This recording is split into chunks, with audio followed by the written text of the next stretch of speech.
Hi there, teachers, comma, students, comma, and parents, period. How are we doing today? This is Bill MacDonald, the writing doctor, to talk to you about why students get zeros and how to say goodbye to them in 5 minutes or less. Why, number one. Let's check it out, shall we? I'm going to click share screen for you teachers. I'm using Zoom. Click the advanced button and the content from a second camera, which is my document camera. And voila, there we have it.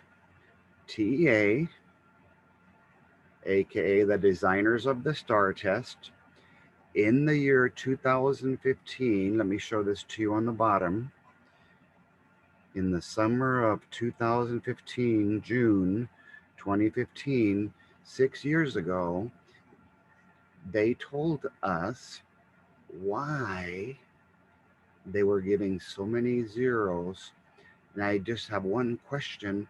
Why did we wait that long to let teachers and students know why they were getting zeros? Well, we now know why.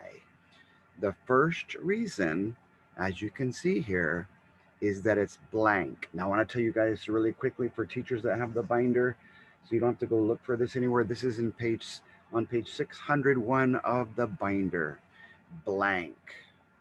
So, what's another word for blank? Another word for blank is that the paper is empty. What paper is empty? Well, if it's an expository essay, expository begins with an E, and maybe we never even got started.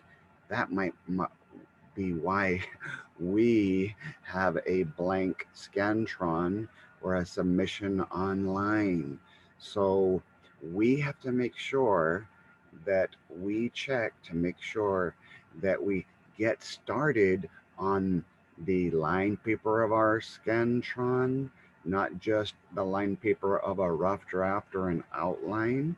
The word persuasive ends with an E. So maybe we started our rough draft and we never ended our rough draft before the time ran out. So we never got to get to the part where we write our essay on the Scantron or on our computer.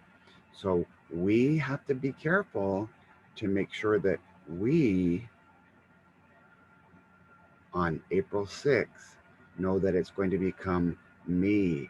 It's going to be my responsibility to make sure my essay is not empty on the lines of the Scantron or on the online entry spot that they give us to write all of our characters.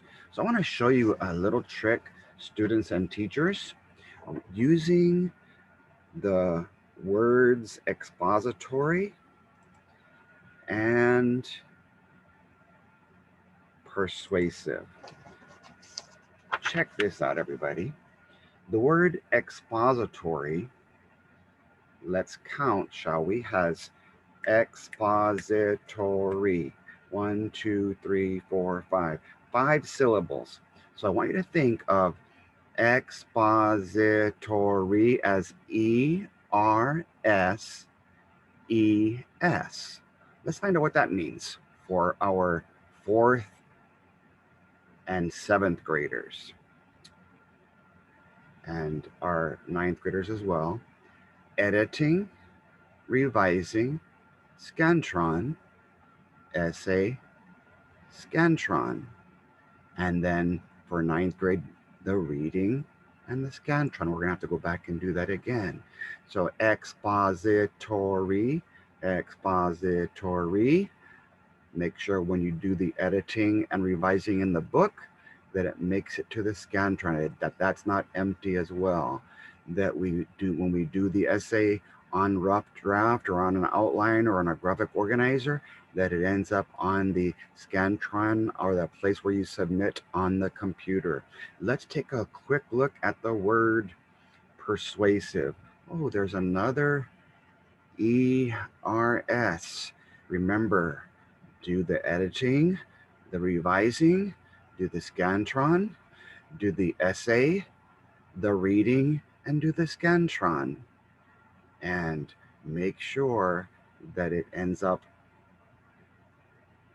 in your teacher's hands before you walk out of that room with your shoes. Let me show you one last thing. This is my folder that I give to students when I work with them on expository. And if you notice, boys and girls, there's a little stick man with a yellow head with one eyeball inside his head, a letter Y because in expository we're telling the reader why we think something, and we have some red shoes. So red shoes, ending, ER, Scantron, don't leave, my fault. Only if you don't leave, 911, red shoes. Imagine taking off one of your shoes and leaving the room with only one shoe. That would be an example of what would happen if you did everything in the book, the editing, the revising, and the essay. You wrote your rough draft inside the book, but you forgot to move over to the S, the Scantron. And what do the word shoes start with? Scantron. So my book answer, red shoe, should match my Scantron answer, whether it's editing Scantron, revising Scantron, or essay Scantron, or submission to the computer. So that's what I have for you today, boys and girls and teachers. Please make sure your paper does not end up empty on April the 6th for all of our students, because it won't be about we anymore. It will be about me, the student, remembering one of the strategies that I just taught you right now. You guys have a great day. Teachers, share this video with your teacher friends so that we can remember the first reason why we, becoming me, might have an empty Scantron or a blank essay and get a 0 on the essay called Unscorable. I can't score something if it's not there. Thanks and goodbye.